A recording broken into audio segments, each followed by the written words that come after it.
Estados Unidos está siendo infiltrado por la República Islámica de Irán, y aquí te explico cómo. Bienvenidos de nuevo a Access of Truth. Soy Emily Schrader, y hoy voy a exponer cómo el régimen está manipulando al público estadounidense a través de una red compleja de organizaciones justo en territorio estadounidense. Durante semanas en este programa, he estado exponiendo cómo los medios de comunicación, figuras públicas, celebridades y activistas están repitiendo el mismo enfoque, los mismos argumentos, las mismas distorsiones que benefician a la República Islámica de Irán, lo sepan o no.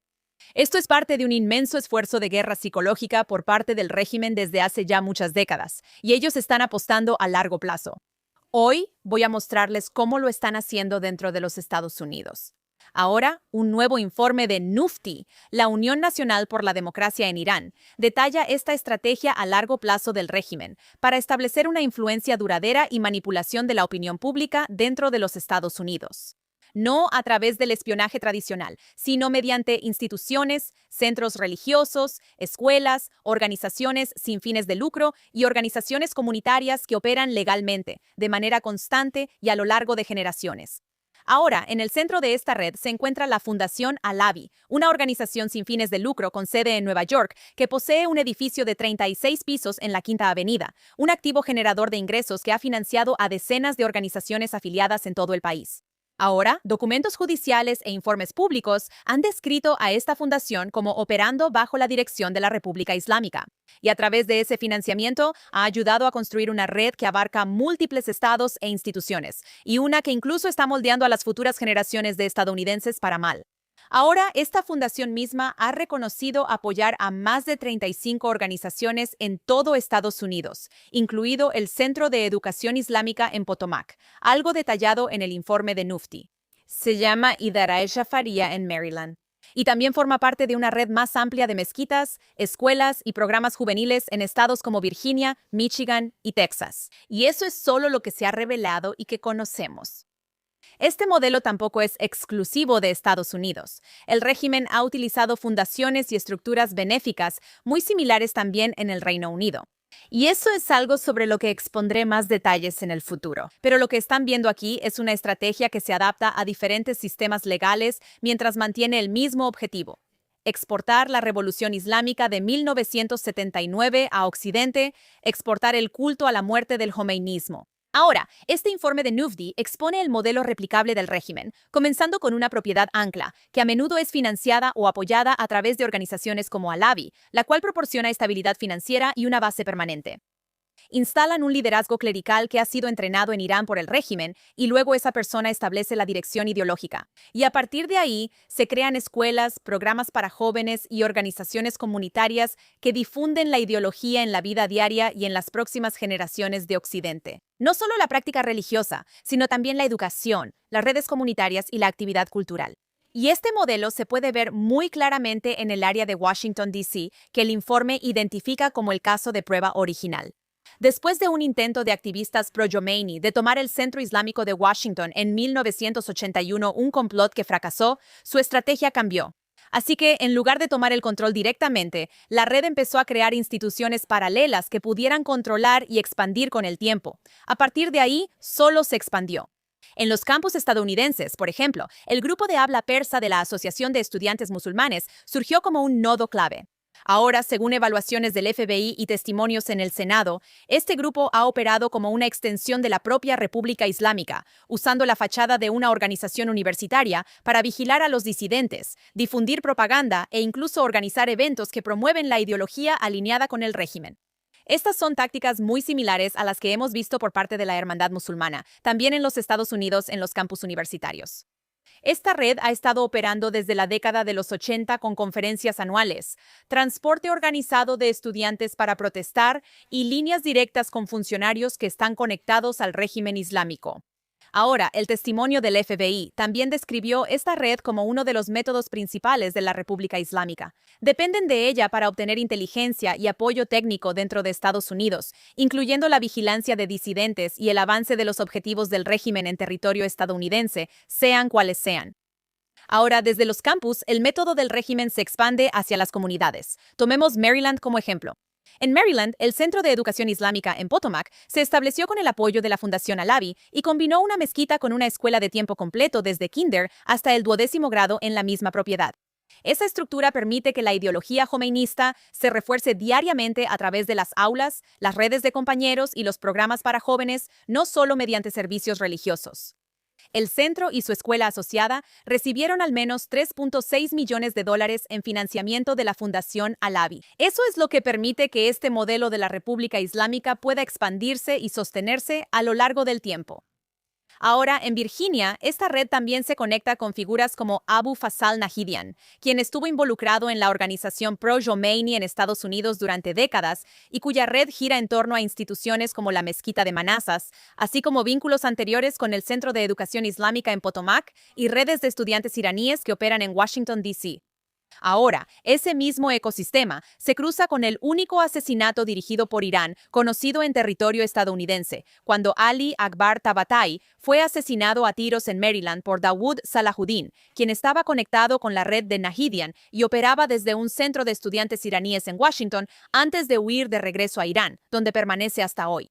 Ahora, esa misma mezquita de Manassas que ha seguido ese camino, como detalla este informe, ha organizado numerosos eventos conmemorando la Revolución Islámica y ha exhibido imágenes asociadas con el régimen y su liderazgo. Y hace apenas unas semanas realizaron un iftar de Ramadán en memoria del ahora fallecido líder terrorista, Ali Khamenei, a quien se refirieron como nuestro líder en Estados Unidos. Décadas después, la red del régimen solo se ha expandido, con esas mezquitas y otras similares siendo financiadas desde la misma estructura, y la promoción pública de posturas alineadas con el régimen, incluyendo el apoyo a Hamas, elogios a figuras de la Guardia Revolucionaria Islámica con sangre estadounidense en sus manos, y más. Así es como se ve una infraestructura a largo plazo. Y antes de que algún loco antisemita empiece a decir, bueno, ¿y qué hay de Israel? ¿Acaso ellos financian escuelas en Estados Unidos? No. Y eso a pesar de que las escuelas judías en Estados Unidos son obscenamente caras.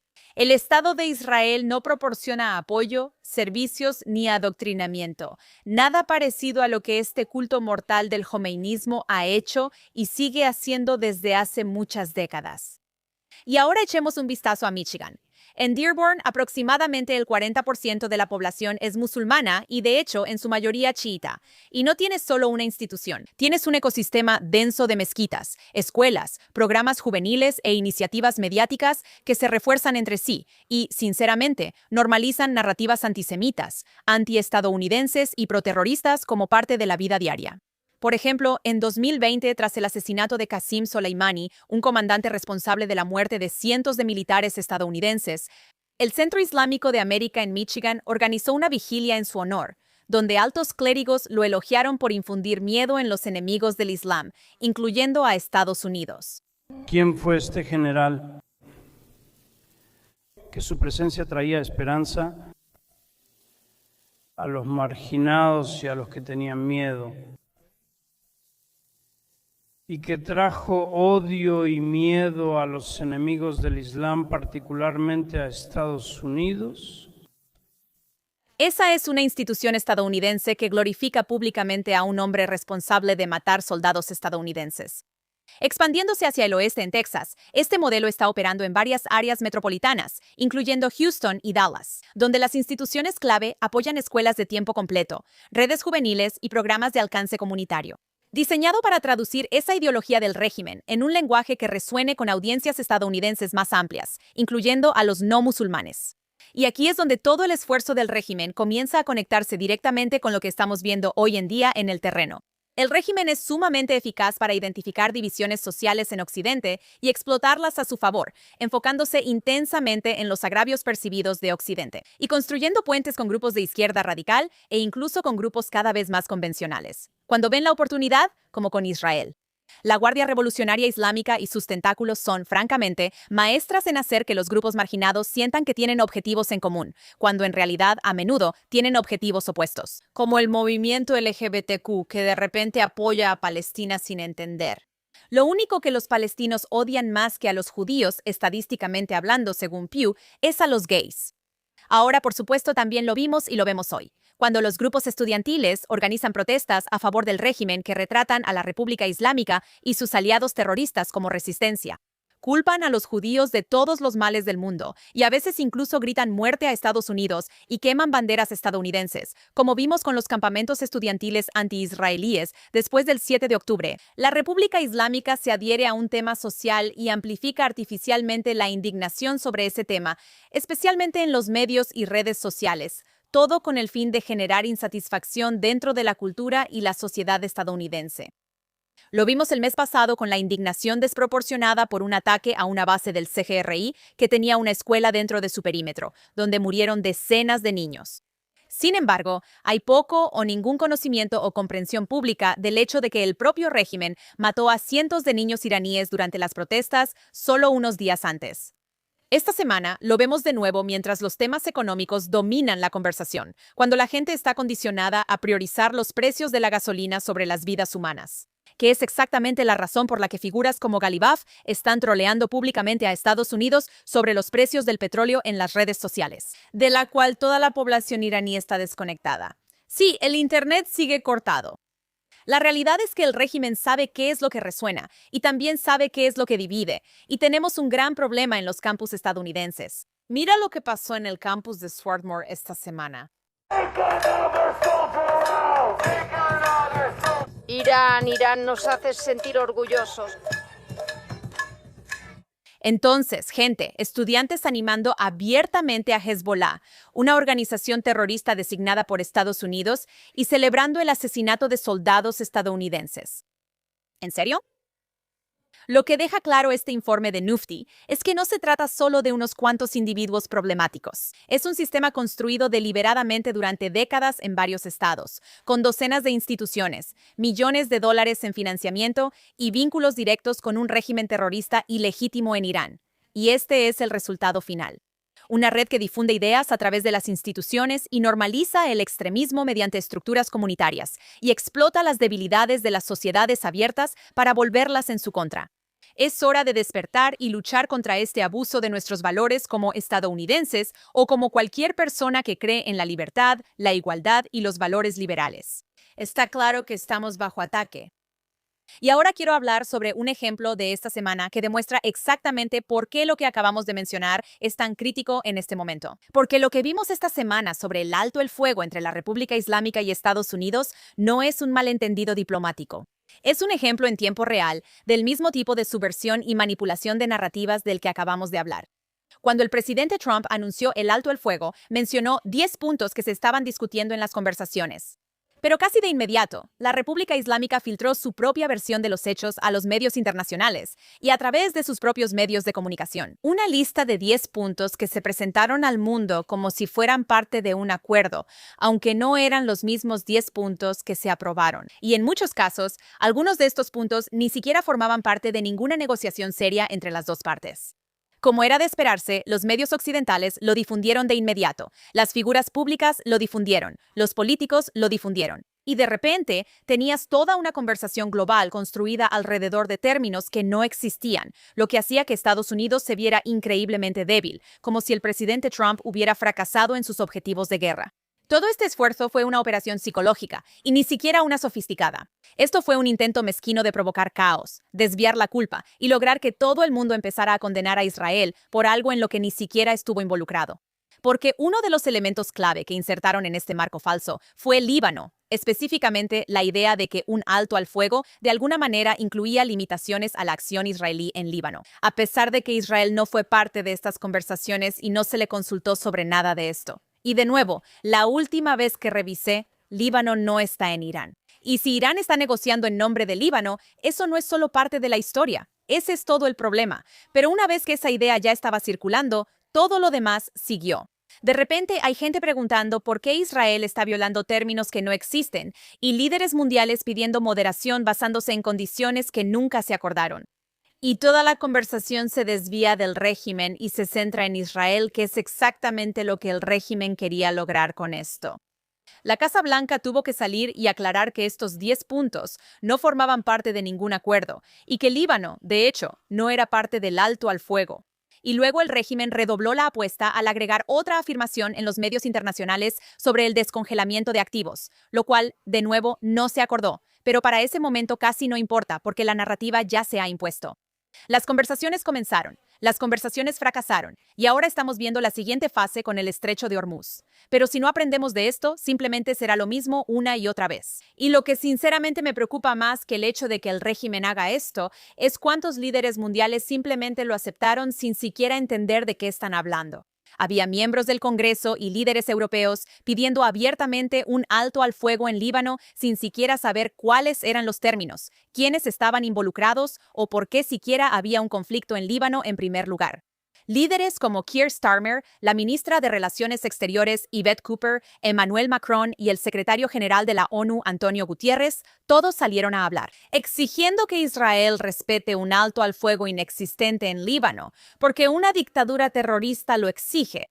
Aunque esa misma dictadura no gobierna Líbano, no representa a Líbano, y ha pasado décadas socavando a Líbano a través de Hezbollah. Y aquí es donde ves el colonialismo del régimen islámico en acción. En Líbano, vemos un sistema donde una potencia extranjera se ha insertado en otro país mediante la fuerza, a través de grupos aliados y mediante la violencia, y ha creado efectivamente una estructura paralela de control dentro de ese país. Ahora, han hecho esto en Líbano a través de Hezbollah y también lo han hecho en Siria, en Irak, en Yemen. Y en cada caso, el resultado es el mismo. Gobiernos debilitados, sociedades desestabilizadas y poblaciones que quedan atrapadas en medio, con decenas de miles de muertos. Ahora, después de hacer eso durante décadas, esperan ser tratados como una parte legítima en las negociaciones sobre esos mismos países. Y la comunidad internacional le está siguiendo el juego. ¿Por qué el mundo está permitiendo que este matón internacional haga esto? Este régimen ha matado a más musulmanes con el tiempo que cualquier otro actor en la región a través de estas guerras por delegación. Y sin embargo, cuando llega el momento de responder, lo que vemos es vacilación, excusas y líderes que claramente están más preocupados por evitar problemas que por realmente resolverlos. Y la razón de eso es muy simple. Europa son unos cobardes. Tienen miedo de una escalada y tienen miedo de las consecuencias económicas. También tienen miedo de su propia política interna y por ese miedo se han vuelto completamente pusilánimes. Ni siquiera defienden el estrecho de Hormuz, del cual dependen mucho más que Estados Unidos, incluso cuando Estados Unidos está dispuesto a hacerlo con ellos como la fuerza militar más poderosa del mundo. No.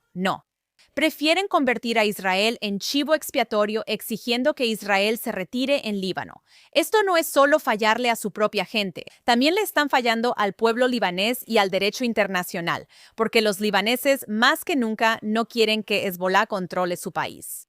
Lo vimos esta semana cuando Israel aceptó negociaciones directas y Hezbollah respondió amenazando al gobierno y creando tanta inestabilidad que Líbano tuvo que echarse atrás. Cuando hablamos de negociar, algunos salieron a decir, ¿qué hemos conseguido con la diplomacia? Y a eso les pregunto, ¿qué hemos conseguido con la guerra? ¿Te parece? Ahora tenemos más de 1.400 mártires, más de 4.000 heridos, miles de casas destruidas, más de 1.200.000 desplazados, viviendo una vida difícil. ¿Cuál es mejor? Deberíamos haber tenido paciencia e ir a la negociación o ir a la guerra. Negociar no es hacer concesiones y la diplomacia no es rendirse. Ahora, cuando recurrimos a la negociación para detener estas tragedias, para detener este sufrimiento que están viviendo los libaneses, ¿tenemos que esperar a que la situación empeore mucho más y entonces ir a negociar? Exactamente. Entonces, el gobierno libanés que está dispuesto a hablar con Israel sobre una solución diplomática, ahora está siendo criticado por Hezbollah y amenazado por Hezbollah para que no haga exactamente eso. Están presionando en contra de una posible paz. ¿Y esto es lo que la comunidad internacional está protegiendo? Un grupo terrorista que intimida y sabotea activamente la democracia y los esfuerzos por la paz. Un grupo que literalmente está amenazando con un golpe de Estado en Líbano. ¿Y ustedes están envalentonando a ese grupo? La ironía aquí es que Israel es el único dispuesto a hacer el trabajo de Europa y de la comunidad internacional por ellos. Las resoluciones 1701 y 1559 de la ONU exigen el desarme de Hezbollah y requieren que exista únicamente al norte del río Litani. Esas resoluciones han estado vigentes durante años. Se han gastado miles de millones de dólares en los cascos azules de la ONU, la UNIFIL, para hacer cumplir estas resoluciones y nada de eso ha funcionado jamás. Hezbollah sigue armado, sigue atrincherado en el sur y sigue operando. El ejército libanés ha demostrado repetidamente ser incapaz de desarmar a Hezbollah. Así que Israel debe hacerlo, porque es Israel quien ha recibido 6.500 misiles de Hezbollah en los últimos 40 días. Así que cuando Israel toma medidas, no está actuando fuera del derecho internacional. Está actuando en el vacío creado por la falta de aplicación del derecho internacional. En lugar de reconocer eso, la gente está acusando a Israel de crímenes de guerra. Esto va mucho más allá de un fracaso de políticas. Es una civilización que se está suicidando. Y partes del Partido Demócrata, algunos republicanos y gran parte de Europa no solo están fallando en detenerlo, lo están facilitando. Si no aprendemos de todo esto, si seguimos permitiendo que la República Islámica defina los términos de nuestros debates, entonces la próxima vez que esto suceda, y habrá una próxima vez, veremos exactamente el mismo guión desarrollarse de nuevo. Y con eso vamos a entrar en lo bueno, lo malo y lo feo de esta semana, comenzando con lo malo. Hay mucho de eso esta semana, pero tengo que empezar con una persona, porque esto captura perfectamente el nivel de ignorancia con el que estamos lidiando en este momento. Esta semana terminé discutiendo en X con Martina Navratilova, la tenista, lo cual realmente no era algo que esperaba, pero aquí estamos. Y lo que fue sorprendente no solo es que está equivocada, sino lo segura que está de su error, mientras habla de algo que claramente no entiende. Porque ella, como muchas otras personas esta semana, repetía la afirmación de que los ataques de Israel en Líbano eran crímenes de guerra y que cientos de civiles habían muerto, como si eso fuera un hecho comprobado. Pero en el momento en que se hacían esas afirmaciones, no había manera de que nadie, incluida ella, supiera quién era civil y quién no, porque las cifras que salían del Líbano no distinguían entre combatientes y civiles. Pero lo que sí sabemos es que de aproximadamente 254 personas que murieron en esos ataques, Israel ha confirmado que más de 180 eran operativos de Hezbollah, y el propio Hezbollah ha estado publicando carteles de mártires sin parar, lo que significa que estamos viendo una proporción de alrededor del 70% de combatientes en una ola de ataques que Israel no inició. Israel no empezó esta guerra. Eso no es un crimen de guerra. Pero aquí está el verdadero problema para personas como Martina, y ella no es la única en esto. La gente está usando términos como crímenes de guerra basándose en videoclips de 20 segundos de algún tipo de explosión, sin tener el entendimiento más básico de lo que realmente convierte algo en un crimen de guerra, porque no sabes quién era el objetivo. No sabes qué información de inteligencia se utilizó en ese ataque, no sabes qué precauciones se tomaron, no sabes si hubo una advertencia previa. No sabes si era un sitio de doble uso o un objetivo estrictamente militar. Y en la mayoría de estos casos, las personas que comentan ni siquiera saben cómo diferenciar entre un ataque legal y uno ilegal. Depende de los principios de proporcionalidad y distinción, y de la ventaja militar que se obtenga al realizar ese ataque. Y aún así, la gente está haciendo afirmaciones legales absurdas con absoluta certeza como una forma de narcisismo moral performativo. Y lo sabemos, porque las mismas personas que ahora de repente son expertas en derecho internacional han estado completamente calladas sobre los crímenes de la República Islámica contra su propio pueblo, desde ejecuciones masivas hasta la matanza de niños, pasando por la masacre de más de 40,000 manifestantes. Pero cuando Israel actúa contra una organización terrorista, de repente todos son abogados. Y eso realmente debería decirte todo lo que necesitas saber. Esto no se trata de leyes ni de civiles, se trata de personas que quieren sentirse moralmente superiores sin realmente hacer el trabajo de entender de lo que están hablando. Y en el proceso no solo están desinformando a la gente, en realidad están reforzando exactamente las narrativas que la República Islámica está tratando de impulsar. Así que no, Martina. No puedes declarar que algo es un crimen de guerra desde tu teléfono después de ver un video en redes sociales. Así no funciona esto. Mejor dedícate al tenis. La propaganda yihadista no te queda, Martina. Y ahora, la historia desagradable de esta semana. Esta es de esas cosas que cuesta ver, y debería serlo, porque lo que acabamos de ver en España no es una protesta al azar ni algo hecho de mal gusto. Es algo que remite a una historia muy larga y muy oscura. Esta semana, durante una celebración de Pascua, una enorme efigie del primer ministro Netanyahu fue desfilada por las calles y luego fue hecha explotar frente a una multitud que incluía familias y niños, con personas animando mientras sucedía. Y si crees que eso se parece incómodamente a un teatro de ejecución pública, no lo estás imaginando, porque en España ese tipo de espectáculo tiene historia. Este es un país donde en 1391 oleadas de pogromos arrasaron comunidades judías, con miles de judíos asesinados en las calles por multitudes, no en silencio, no a escondidas, sino de forma pública y violenta. Un país que luego creó la Inquisición española, donde los judíos y los conversos, los llamados conversos, eran perseguidos, torturados y ejecutados en ceremonias públicas, donde la gente era quemada viva frente a multitudes. Este es un país que en 1492 emitió el decreto de la Alhambra que expulsó a decenas de miles de judíos de sus hogares, obligándolos a convertirse o a irse bajo amenaza de muerte. Y mucho antes de esa expulsión, muchos ya habían sido obligados a convertirse mediante la violencia, masacres y presión social, con comunidades enteras destruidas. Así que cuando ves a una multitud reunirse durante una festividad religiosa para ver cómo se destruye públicamente una figura que representa al único Estado judío en el mundo, esto no ocurre de forma aislada. Parece algo que ya ha sucedido ahí antes, y tampoco está ocurriendo hoy de forma aislada. Porque bajo Pedro Sánchez, España ha entrado en una nueva era de odio hacia los judíos, donde la retórica anti-israelí se ha transformado en algo mucho más feo, donde el tono del gobierno, el encuadre de los medios y el discurso público realmente han creado un ambiente en el que este tipo de espectáculo no solo es posible, sino aceptado. Y eso debería hacer que la gente preste atención. Y ahora finalmente, la buena noticia de esta semana, que de hecho está relacionada con lo que acabo de mencionar. El gobierno de Estados Unidos finalmente revocó las tarjetas de residencia de varios ciudadanos iraníes con vínculos directos al régimen islámico, y algunos de ellos fueron arrestados por agentes federales y ahora están bajo custodia de ICE, enfrentando la deportación. Finalmente, uno de ellos es Said Issa Hashemi, quien vivía en Estados Unidos con su esposa e hijo después de haber obtenido la tarjeta de residencia a través del programa de visas de diversidad. Hashemi es hijo de Masume Ebtekar, mejor conocida como María la Gritona, quien fue la vocera en inglés de los estudiantes iraníes que tomaron la embajada de Estados Unidos en 1979 y mantuvieron a 52 estadounidenses como rehenes durante 444 días. Ahora, según el Departamento de Estado, ella no solo defendió a el secuestrador, ella ayudó activamente a producir propaganda, organizando entrevistas donde los rehenes estadounidenses eran presionados para afirmar que estaban siendo bien tratados, mientras que en realidad estaban siendo mantenidos en confinamiento solitario, vendados, hambrientos y sometidos a golpizas y simulacros de ejecución. Ahora, ella era el rostro de esa crisis, apareciendo en la televisión internacional, defendiéndola, justificándola y manipulando el relato ante el mundo. Y su hijo ha estado viviendo en Estados Unidos libre y legalmente durante años.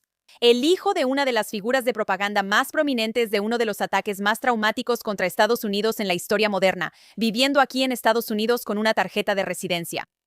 Bueno, gracias a Marco Rubio esta semana ese estatus fue revocado y él fue detenido en espera de ser deportado. Y este no es un caso aislado. Días antes, las autoridades estadounidenses también arrestaron a Hamideh Soleimani Afshar, la sobrina de Qasem Soleimani, el comandante de la IRGC, responsable de la muerte de cientos de militares estadounidenses, junto con su hija, después de que les revocaron sus tarjetas de residencia. Ahora ella vivía en Los Ángeles, llevando una vida de lujo, pero también apoyando abiertamente al régimen, incluso elogiando ataques contra estadounidenses mientras vivía en suelo estadounidense. Ahora, hasta el momento, este es al menos el quinto caso en las últimas semanas en el que personas con vínculos con la República Islámica o sus redes de élite han tenido sus estatus revocados o se les ha bloqueado la entrada a Estados Unidos. Esperemos que esta tendencia continúe. Y con eso terminamos por esta semana en Access of Truth, pero regresaremos la próxima semana con más historias sobre lo que realmente está sucediendo en esta región y cómo se está desarrollando la guerra contra la República Islámica. Como siempre, si hay alguna historia que crees que deberíamos cubrir, puedes contactarme en redes sociales como Emily K. Schroeder o en Instagram como Emily Intel Aviv. De lo contrario, nos vemos la próxima semana aquí en Access of Truth en SheNS.